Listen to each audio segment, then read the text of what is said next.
Hello दोस्तों, welcome to my channel. और आज का हमारा जो टॉपिक है वो बहुत ही इम्पोर्टेंट टॉपिक है। ये टॉपिक है सिंधु घाटी सभ्यता। क्योंकि जो सिंधु घाटी सभ्यता है इससे क्वेश्चन आपके एग्जाम में पूछ लिया जाता है, चाहे वो कोई सा भी एग्जाम हो।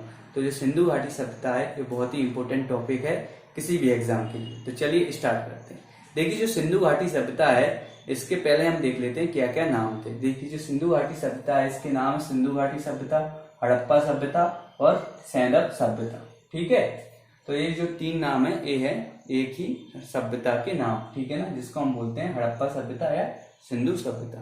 ठीक है, अब देखिए जो सिंधु घाटी सभ्यता है इसका जो काल का जो निर्धारण था, ठीक है ना, कि ये जो सभ्यता थी कब से कहां तक चली, ठीक है ना।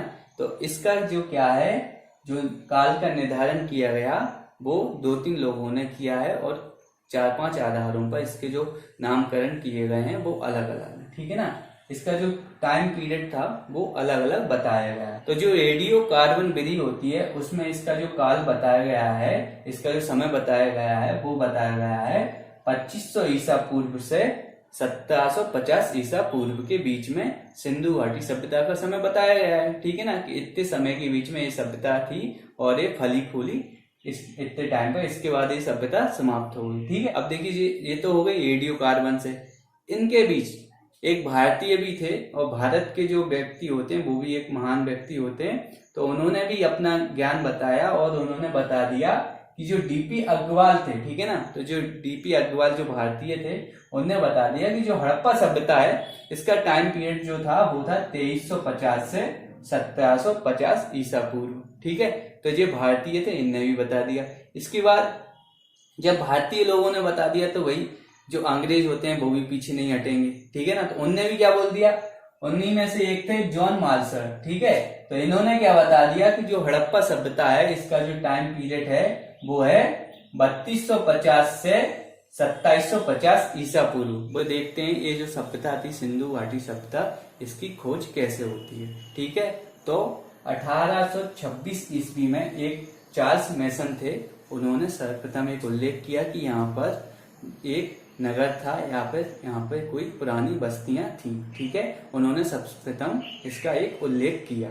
इसके बाद 1856 में लाहौर से कराची के बीच में क्या हुआ था, ट्रेन की पटरियां बिछाई थी। ठीक है, तो उसके लिए उनको सामान की जरूरत थी। तो उन्होंने बगल में देखा कि वहां पर एक बस्ती है जहाँ पे कोई नहीं रहता, केवल खंडर बने हुए हैं। तो वहां से वो क्या लाए, पत्थर वगैरह, ईंटें वगैरह लाए और धीरे धीरे उन्होंने देखा कि वहां से बहुत सारे पत्थर निकल रहे हैं। ठीक है ना, खुदाई करने पर वहां पर देखा बहुत सारे पत्थर निकल रहे हैं। तो उन्हें ऐसा लगा कि कहीं ना कहीं यहाँ पर कोई पहले नगर बसा हुआ था, जिसके नेतृत्व में वहां पर जो काम चल रहा था वो चल रहा था जॉन और विलियम। ठीक है ना, ये 2 व्यक्ति थे जिनके निर्देशन पर ये पूरा काम चल रहा था। ठीक है, इसके बाद क्या होता है कि 1921 में, ठीक है, 1921 में पाकिस्तान के पंजाब प्रांत में, ठीक है, हड़प्पा स्थल पर दयाराम साहनी, ठीक है, दयाराम साहनी और माधव स्वरूप वत्स ने उत्खनन किया। ठीक है,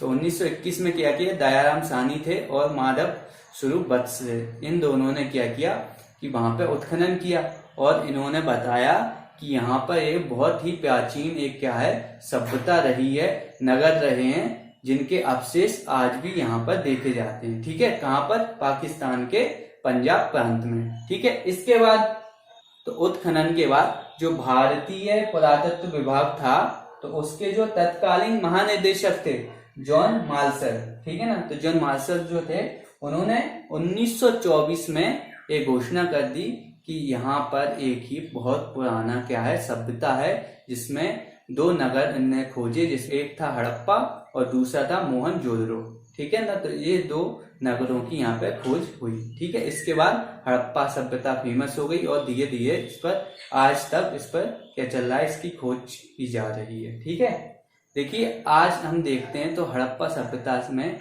1000 से ज्यादा शहर ढूंढे गए हैं, लेकिन 6 ऐसे शहर हैं जिनको नगरों की क्या दी गई है, उपाधि दी गई है, नगरों में जोड़ा गया है। ठीक है, ये कौन कौन से हैं, तो ये हैं हड़प्पा, मोहनजोदड़ो, चंदुदड़ो, लोथल, कालीबंगा और बनवाली।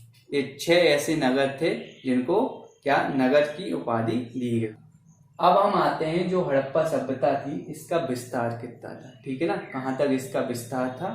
तो देखिए जो हड़प्पा सभ्यता थी इसका जो आकार था, ठीक है ना, तो जो पूरी हड़प्पा सभ्यता थी इसका जो अभी तक का पता हुआ आकार है, अभी तक जो स्रोतों से पता चला है, तो इसका जो आकार है वो है त्रिभुजाकार आकार, ठीक है, त्रिभुजाकार इसका आकार है। और इसका जो क्षेत्रफल की बात की जाए कि जो हड़प्पा सभ्यता है इसका क्षेत्रफल कितना रहा होगा पहले, तो वो रहा होगा 12,99,600 वर्ग किलोमीटर, ठीक है। इतना बड़ा एक विशाल क्या था, एक सभ्यता थी, नगर थे यहाँ पे बहुत सारे, और ये पूरे को मिला के क्या है, हड़प्पा सभ्यता।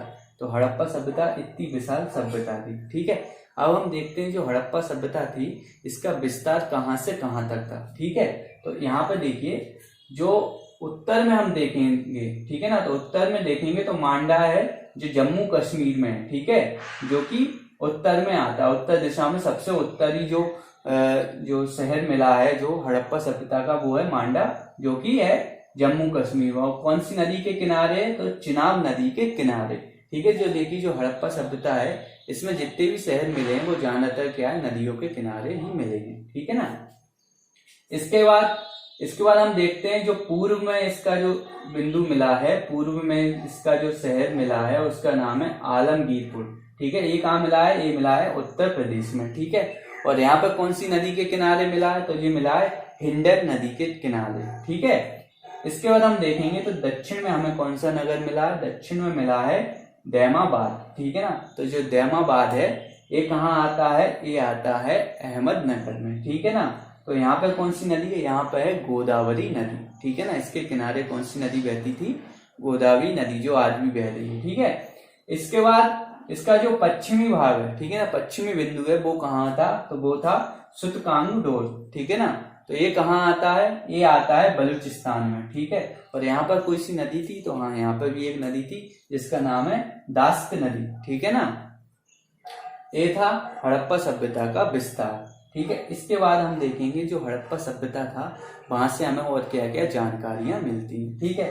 तो देखिए पहली हम जानकारी देखते हैं कि वहां पर हमें ऐसे साक्ष्य मिले हैं जिनसे हमें पता चला है कि वहां पर दशमलव प्रणाली मौजूद थी, ठीक है ना। जैसे कि आज के समय में जो दशमलव प्रणाली है, ऐसी हड़प्पा सभ्यता में भी क्या थी, दशमलव प्रणाली थी, ठीक है ना।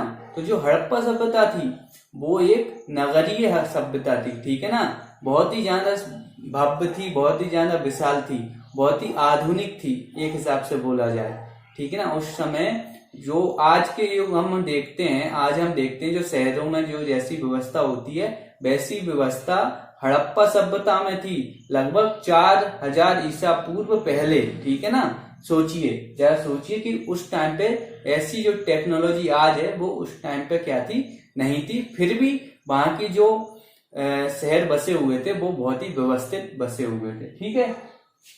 इसके बाद जो हड़प्पा सभ्यता थी वहां का जो मुख्य व्यवसाय था, ठीक है ना, तो जो मुख्य व्यवसाय था वो था कृषि। तो जो हड़प्पा के लोग थे वो ज्यादातर कृषि पर आधारित थे, क्योंकि वो जो लोग रहते थे वो रहते थे नदियों के किनारे, ठीक है ना। तो नदियों के किनारे अगर वो रहेंगे तो उन्हें सबसे ज्यादा क्या मिलेगा, केवल 2 ही ऐसे साधन मिलेंगे जिनसे वो अपना जीवन निर्वाह कर सकते हैं। इनमें मान के चलिए मछली पालन हो जाएगा और मछली पकड़ना हो जाएगा और एक हो जाएगा कृषि, ठीक है ना। तो कृषि के भी उनको मुख्य व्यवसाय माना गया, ठीक है। इसके बाद वहां से हमें मिलता है एक सुवास्तिक चिन्ह। आज भी आपने घरों में देखा होगा सुवास्तिक चिन्ह आपके घरों में मिलता है, ठीक है ना। कुछ इस प्रकार का ये चिन्ह होता है, ठीक है। तो ये जो चिन्ह है ये किसकी देन है, ये देन है हड़प्पा सभ्यता की, क्योंकि ये जो चिन्ह है इसको बोला जाता है सुवास्तिक चिन्ह, जो कि हड़प्पा सभ्यता में भी क्या था, मौजूद था, ठीक है। और यहाँ की जो लिपि थी, देखिए जो हड़प्पा सभ्यता की लिपि थी इसको पढ़ा नहीं जा सका, इसको पढ़ने का प्रयास किया जा रहा है, ठीक है। इसके बाद हम देखते हैं इसकी जो लिपि थी वो थी भाव चित्तात्मक, ठीक है ना। भाव चित्तात्मक क्या थी, इसकी लिपि थी। इसके बाद हम देखते हैं यहाँ पे मिले हैं हवन कुंड के साक्ष्य मिले हैं। देखिए उस टाइम पे भी क्या होते थे, हवन जो होते थे, हवन वगैरह, इनके भी साक्ष्य मिले हैं। तो इससे अनुमान लगा सकते हैं कि उस टाइम पे भी पूजा पाठ होती होगी और हवन के द्वारा भगवान के लिए प्रसन्न किया जाता होगा, हवन कुंडों के द्वारा, ठीक है। इसके बाद जो हड़प्पा सभ्यता थी, ये लोहे से क्या था, इनका कोई मतलब नहीं था, लोहे को नहीं पहचानते थे। इनके समय में लोहा क्या था, प्रचलन में नहीं था, ये लोहे के बारे में नहीं जानते थे। ठीक है। इसके बाद जो हड़प्पा सभ्यता है, इसको क्या था, इनके लोगों को नाव बनाना आता था, क्योंकि जो नदियों के किनारे रहते थे, मछली भी पकड़ते थे, तो इनको नाव बनाने की जो विधि थी वो इनको आती थी। ठीक है। इसके बाद यहाँ पे देखिए तो यहाँ पे मिली है युग्म समाधियां। ठीक है। युग्म समाधियां मतलब दो लोगों की समाधि एक साथ उनको दफनाया गया है, तो ये भी मिली है कहाँ, हड़प्पा सभ्यता में। इससे कहीं ना कहीं ऐसा अनुमान लगाया जा सकता है कि उस समय भी क्या था, सती प्रथा होती थी। ठीक है ना, एक अनुमान ही लगाया जा सकता है। ठीक है। तो जो हड़प्पा सभ्यता के लोग थे वो क्या करते थे, वो मिठास के लिए शहद का प्रयोग करते थे। ठीक है। इसके बाद जो हड़प्पा सभ्यता है, वहां पे मिले हैं विशाल अन्नागार। ठीक है ना, तो जो उनका अन्न होती थी, जो कृषि उपज होती थी, उसको वो कहाँ रखते थे, तो अन्नागार में रखते थे। बहुत विशाल अन्नागार मिले हैं। ठीक है। इसके बाद हम देखते हैं कि जो हड़प्पा सभ्यता थी, इसके जो धार्मिक चिन्ह थे वो कौन कौन थे। ठीक है, कौन कौन से वहां से आपको धार्मिक चीजें मिली हैं। तो देखिए जो धार्मिक चीजों में मिली हैं, वहां से मिले हैं, वहां से ताबीज मिले हैं। ठीक है ना, सुवास्तिक चिन्ह मिला है। ठीक है। योगी के रूप में बैठे पुरुष मिले हैं। ठीक है, योगी के रूप में पुरुष मिले हैं, जिसकी हम आज के समय में मान सकते हैं भगवान शंकर से तुलना कर सकते हैं। और वहां पर बैल के साक्ष्य मिले हैं, नाग देवता की भी पूजा होती थी। ठीक है, उस समय। और वहां पर जो शव होते थे, जो शवों को दफनाया जाता था, तो उनके साथ क्या होता था, कुछ बर्तन वगैरह रख दिए जाते थे। ठीक है ना, तो इससे उनका ऐसा मानना हो सकता था कि जो इस लोक से परलोक जाते थे, तो उनके लिए जो सामान रख दिया जाता था वो भी उनके साथ परलोक जाता होगा, ऐसी मानता सही होगी। ठीक है। और यहाँ पर दो शवों को एक साथ दफनाया जाता था, जिससे पता चलता है कि यहाँ पर सती प्रथा प्रचलन में थी। ठीक है।